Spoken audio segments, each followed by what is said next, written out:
Do you know what this is? Do you know what this is? Do you know what this is? Do you know what this is? This is the future sound.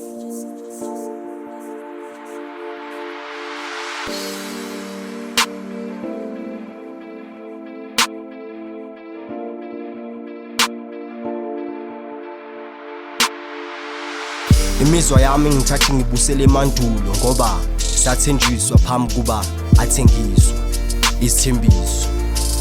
If we lived in the world with no promises, ngabe asizilahleli kulabo sis. I used to chat it always to think of Genesis. Maye dala izulu nomhlaba zangashiya ameva ngoba ayasihlaba futhi uyababa. Ngathi siphila kubandayo buka kumakhaza isithembiso musu kusijaya njengale jazi ulibambile. Sathenjiswa ezimnyama ingubo no gown, just kneel down asiphumelele ngegani. The only crown yomuntu ukufa isithembiso. I keep on having these thoughts and it's deeper than I thought. The thought of empty promises bayingayi khaba kuthembisa ukuthi zojika izinto kepha kusafana. Ngathi aningizwa ngithi ngikhubazeka imizwa ngoba mina naye sathembisana ukuthi sohlukaniswa ukufa kepha sisaphila isithembiso promises.